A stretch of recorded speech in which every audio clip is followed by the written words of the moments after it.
Hey folks, hope you're doing well today. Got sort of a hodgepodge video for you today because the real purpose is to talk about a recent case on eBay that got filed against me for item not received that got closed in my favor. So while I'm talking about that, just to give you something to look at, my wife and I opened up 3 mega boxes of 2021 Heritage. This is about a week and a half, 2 weeks ago now, I guess. But I've got those hits along with a couple of or a few PC purchases, small PC purchases I made, but one of them I had buyer's remorse after I made it, so hopefully I'll be done with the eBay case story when I get to that and can tell you a little bit about that. But the these are hits from the Heritage case. Not really going to talk much about them, just talk about the eBay case. But sold a high value item, high value card, $1,500 card on eBay. Sent it insured with signature required to Florida. Got to Florida, the guy sent me a picture of the box, and it looked like someone had stuck their finger in. It was a USPS flat rate, small flat rate box.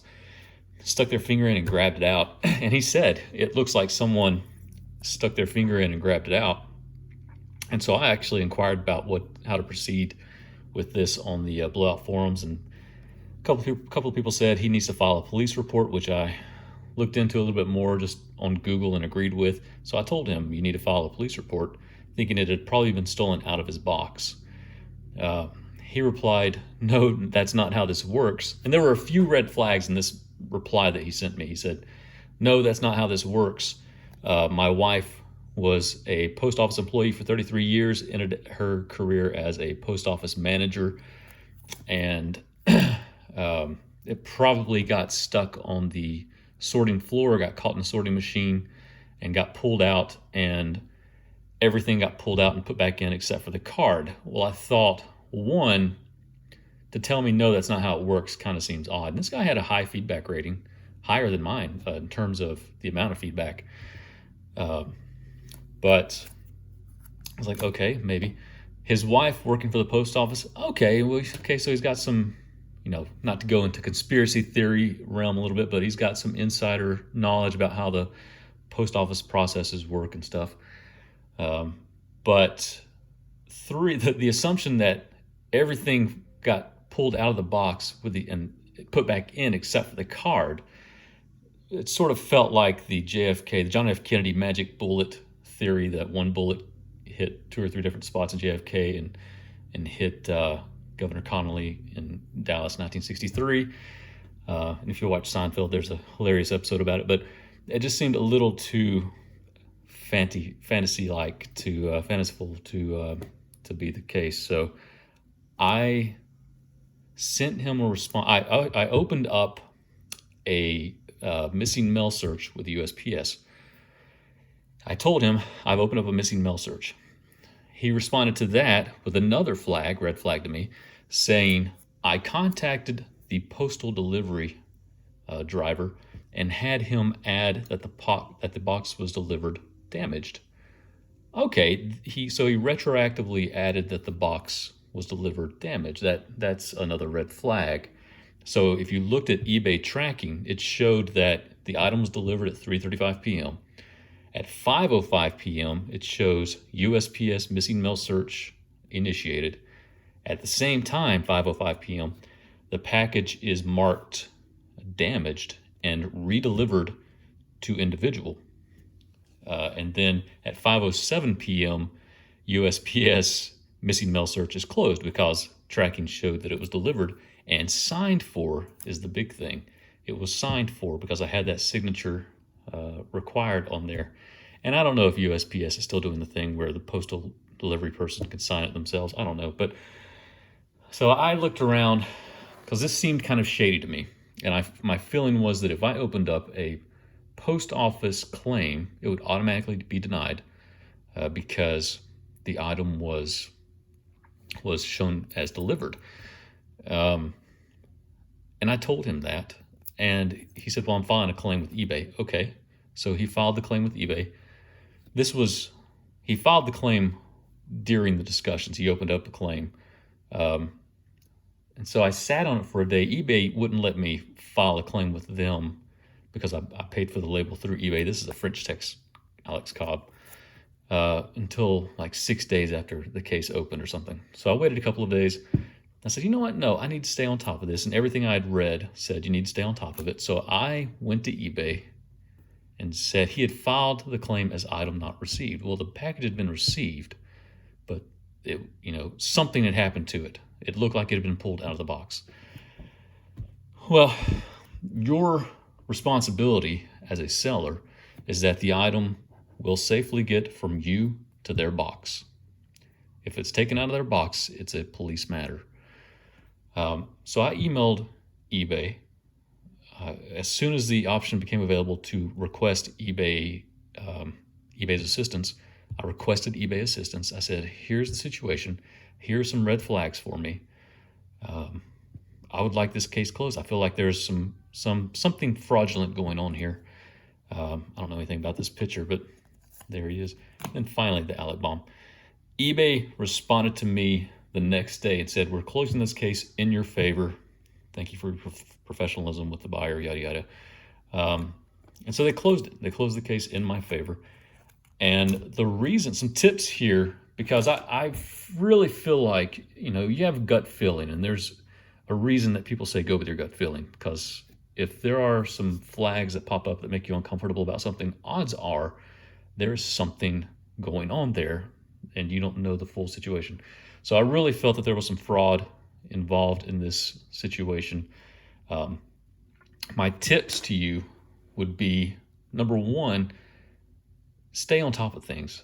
If you're ever in a situation where someone opens a claim like this, now if it's a legitimate claim, if you feel like it's a legitimate claim, the item didn't arrive, it's your responsibility to file the insurance claim, pay the customer if the package didn't arrive or if it arrived damaged, and be the responsible seller. But if you honestly feel like there's something not right going on, then pursue it. Don't just give in and say, oh, well, crap. And it doesn't matter if it's $5, $50, $1,500.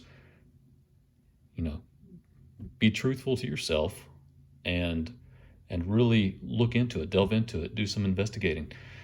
So stay on top of things. Also, be proactive with eBay. Don't wait until they respond to you, or don't wait till they come to you about it. Don't wait till the seller or the buyer, provides more issues or whatever. Stay on top, be proactive, go talk to eBay, let them know the situation. It might be hard to find contact information. I could not find a phone number to actually talk to someone, but do your best to be proactive and to stay on top of it and to provide all the information that you can, and make sure that they know, look through the messages. If you have a thread of messages between you and the buyer and the thread doesn't seem right, if something seems off in the conversation, remind them, look through the messages, because they have access to that. They can look at it. So fortunately, worked out in my favor. I don't know if, I don't know what to tell the buyer. I feel like it's fraud, so I don't want to tell them anything. But I'm knock on wood that it's the right thing. That was the case, that you didn't just screw somebody out of $1,500. But I don't think I did. I think he probably got the card. I think he just wanted, you never know someone's financial situation. So they might be a great seller on eBay. They might go through a rough financial time, and then, finances can make people do some unethical things sometimes, even if they're upstanding. So don't let a person's feedback necessarily dictate what type of buyer or seller they are. Stay on top, be vigilant, look out for yourself, because it is a cold, hard world, the world of eBay. So, all right, some PC pickups. That's my little story, my little advice to you. I got this card. This is the card I had some buyer's remorse about. It's a 1999 Stadium Club. I got it because it's a 90s autograph, on-card autograph. Roger Clemens, great pitcher, regardless of what you think about his steroid use. He was a dominant pitcher, one of the top 3 or 4 dominant pitchers of the late 80s through the 90s. Still, I saw him in a video pitching, I think it was at UT, University of Texas, in the past couple of years, and he still had some heat on him. But I regretted buying this really about 2 or 3 minutes after I purchased it because, one, it's got him in a Blue Jays uniform. No offense to, you know, people of Toronto, but I don't think even Canadians care for the Blue Jays too much, outside of like today's team. But prior to about 2015, there's not a whole lot going on in Toronto as far as baseball. But also, it has Moise Alou on here, which, you know, good player of the 90s, son of Felipe Alou, who was a coach, manager. But I don't really care for a dual autoed card with Moise Alou on it. So I kind of regret buying this. I got it at a price where I could probably throw it up on eBay and get what I paid for it after fees. I might do that. I don't know. But I mean, it's a nice card. Nice card. Just don't care about the Blue Jays uniform or the Moise Alou. So next card, I got it because it was a good price more than anything. And I don't think I have a Donnie Baseball autograph, Don Mattingly. This is out of Donner's Signature Series, numbered out of 2000. Anything signed was hard to pull in the 90s. This card is actually in pretty decent shape. Very nice signature, very clean and bold signature. So I like that. I'll keep that for a while. This next one is a long-term PC hold because I like the card. I like the set. Love the player. One of my top 3 players. I loved collecting him as a kid. Still love collecting him. But this 2001 Fleer Greats of the Game Nolan Ryan autograph, I like the set because it's a very clean-looking set. You have a photo of the player, and you can tell this is probably 93, his last season, because he looks about 45 in it, though he kind of stopped aging at about 50. He still looks about 50. He's late 70s, mid-70s. But the signature down here, they all have this white spot, and the signature just looks really clean at the bottom of these cards. So it's a good-looking set to me. Love the card. Picked that up for $120. Which is about what you'd pay on eBay minus taxes. But I just thought it was a good-looking card. And so you can't have too many Nolan Ryan autographs. But those are my 2.5 PC pickups. This one will be probably going back up to eBay soon. I'll keep these. This one longer than this one. But yeah, hope you enjoyed that. Let me know what you think about the story, about the cards. Stay on top of things. Till next time, folks. Hope you have a great day.